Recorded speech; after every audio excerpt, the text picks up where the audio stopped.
Well. Welcome to another edition of the Hashtag Brothers the Baseball Show right here on the Big Game Christian Sports Network. It's your boy Willie Epting Jr. You already know what it is, man. Talking all things baseball. We got a jam-packed show for you guys, man. Look, the family's gonna be in the second and third segments. That, of course, is Liz and Les and the Rit. And I'm missing somebody. No, that's it, because Mel and Chris weren't able to make it, or they won't be able to make it. So it's all good. But yeah, listen, um, I might cry again on this episode, and just in case you guys out there didn't know, the A's, and we're gonna get to that here in just a minute. The A's are no longer in the town. The MLB owners unanimous. They all voted. Doggone it. You know what I'm trying to say. They all voted in favor of the A's going from the town to Vegas. So no longer is it hashtag town business. It is now Viva Las Vegas. So we're going to get to that here in just a second. We got some awards to talk about in the second and third segments. Of course, we're going to talk about Shohei Ohtani winning yet another MVP. I mean, golly. And, of course, Rookie of the Years and all that. We talked about that. We're going to talk about that a little bit in the second segment. But this first segment, man, is dedicated to the Oakland A's, soon to be Las Vegas A's. And, I've had a lot of people ask me several questions. Actually, let's just go ahead and get into it because we need to do this. This first segment is being brought to you by Front End Sports. Founded in 2022, Front End Sports is dedicated to empowering athletes, teams, and organizations with cutting-edge social media, merchandising, and NIL strategies to help your brand through innovative and personalized solutions. Their team consists of experienced professionals with diverse backgrounds in sports, marketing, design, and technology who share a passion for helping their clients succeed and unlock their full potential. So make sure you give those guys a look over at frontendsports.com. Tell them that your boy Willie Epting Jr. told you to holler at them so y'all can set it off and get your brand recognized and get the NIL money that you deserve and whatever else they got going on, because it's a lot. Trust me. All right. And let me just apologize on the front end for my voice. You may see me sipping some tea here in just a second. And oh, by the way, thank you guys out there for checking us out on Facebook, my personal page, through the ShakeBack Media Group's page, as well as the BGC Sports Network's Facebook page, LinkedIn, YouTube for Mr. U and the ShakeBack Media Group, Instagram TV. I see you guys out there watching as well. The Raider Rep. I appreciate you chiming in, big homie. And of course, Twitter. Yes, sir. We appreciate that. So let's get into it. Actually, before we do that, before we get into the A's, I want to talk a little bit about there's been some managerial changes that warrant some discussion.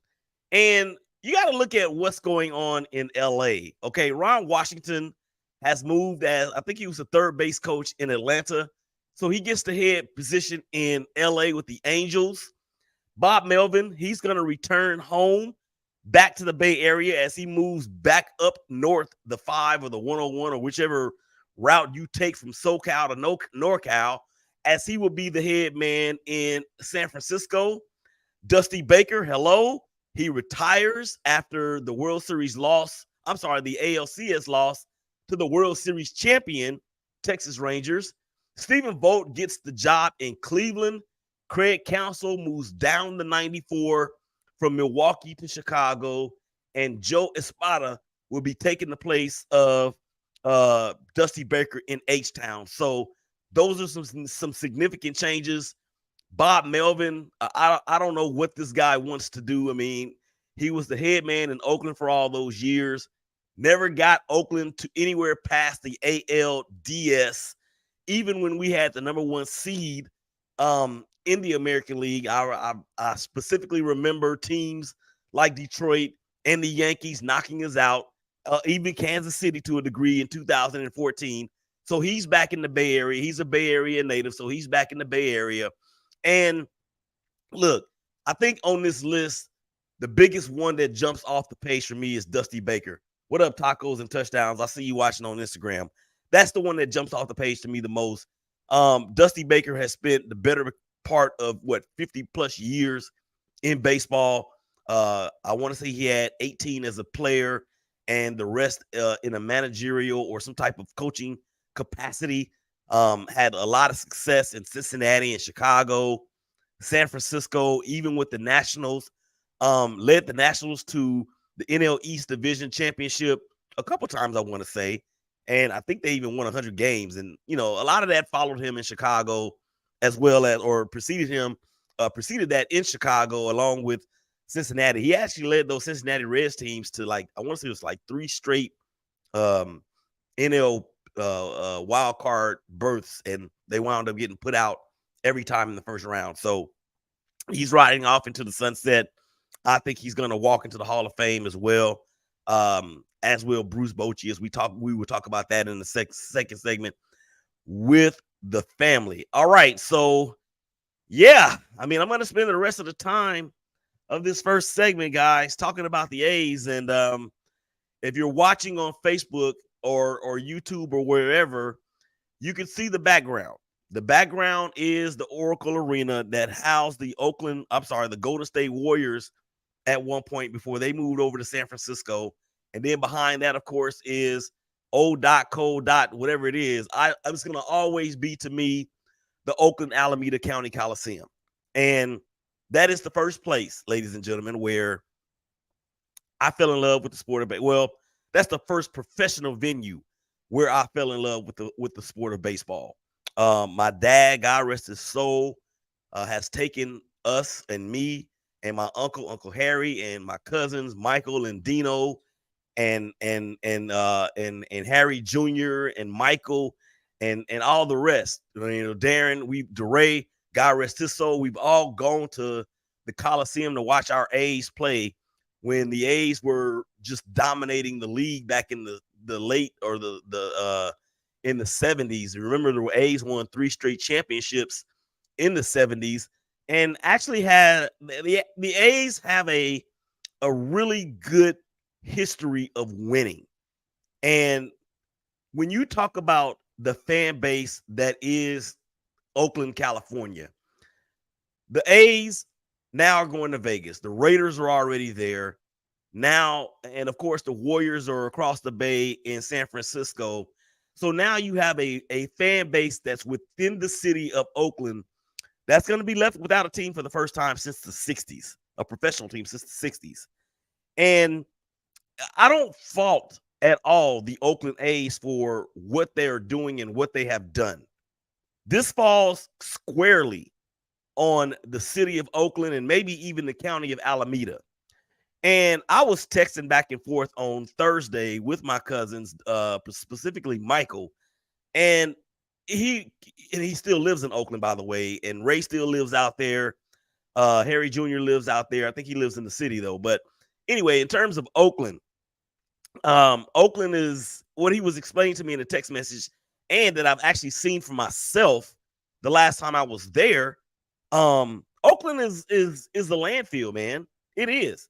It is like a third world country out there. And it's a shame because Oakland has so much rich history in the annals of the African American community, easy for me to say. But that's just the thing. And the owners, there's 30 teams in Major League Baseball. Every single owner voted yes. And remember, I talked about this a couple years ago on the show, how I compared Major League Baseball to a real estate mogul that owns several apartment complexes that you can actually say that belongs to the franchises. So Major League Baseball is the real estate mogul. All 30 franchises are either Airbnbs, rent homes, apartment complexes, whatever you want to call it. So you want, as a moneymaker, you want your property, if you will, to make the most money that they can. So when Rob Manfred, the commissioner of Major League Baseball, came out and said, A's, you guys might want to think about getting a new apartment or a new place to live, because what's going on in Oakland is nothing short of criminal in terms of what this team deserves as far as a venue. Now, I understand and know that there were proposals out there to try to keep Oakland or keep the A's in Oakland. Mike once told me that there was a stadium that was being looked at in Fremont, and I actually asked him about that in a text message exchange on Thursday. He really didn't have an answer for that. And then, of course, they had the bond or the proposal to have a stadium built near Jack London Square, where they were going to carve off a bunch of land and do some much needed upgrades in terms of the area, bringing businesses and whatnot. Obviously, that fell through. And then I even asked, well, why can't the A's maybe move to Livermore or, I don't know, Fremont or somewhere at least in Alameda County? And here goes my voice, guys. Excuse me. So, it's a shame. And as a person, as a fan, and as a media credentialed individual that has seen or been to various venues, right? I never got a chance to cover any sports in the Oakland Alameda County Coliseum venues versus both the arena and the stadium. The last time I was there, we went to see the Raiders play the Chargers, and Phillip Rivers led the Chargers down the field to a field goal that actually won the game. So I'm at a point now to where there's no teams left in Oakland. People have joked about me as an individual because, yeah, I grew up the first part of my life in Oakland, but spent the majority of my adolescence and teenage years in Louisiana. And just like Boyz II Men, the piano is playing in the background, guys, I was never, ever able to let it go. And it's kind of like now the last piece of me that is in Oakland or was in Oakland outside of my family, of course, is leaving.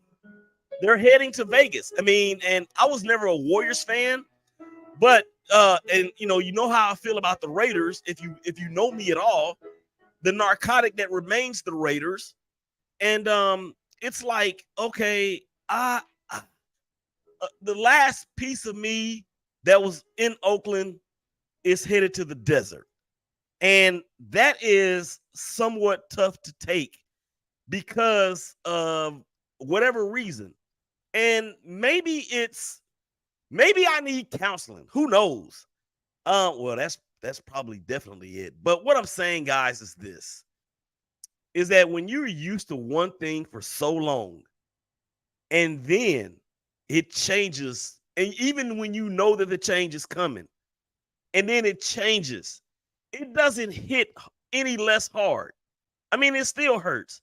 Now, people have asked me, well, what are you going to do? Are you going to still be an A's fan? We actually going to talk about that later in the show with the family. Of course, I'm going to still be an A's fan. Of course, I'm still going to be a Raiders fan because it was Oakland, California, Hagenberger Road and the 880 freeway, right there in the East. It was there where I fell in love with both of these teams. And in particular, with the A's, it was the first professional venue where I fell in love with the sport of baseball. And I have joked, but not really joked, about the love-hate relationship that I have had with Major League Baseball and the Oakland A's over the years for a myriad of reasons. Our relationship has been toxic at best, but it's just like a commitment, and just like the Raiders' commitment to excellence. even though they haven't been excellent in a while, even though the A's haven't been excellent in a while, the A's have lost more than 200 games over the past couple years and have a negative run differential of about 600. But that's my team, and I'm going to stay with them. I'm going to stick with them. I'm going to be with them no matter where they go. All right, y'all come on back the other side of the break, man. The family is going to be in here. Big Day, the dopest engineer in the game. Willie Epting Jr., hashtag Brothers of Baseball Show. Y'all come on back and holler at us.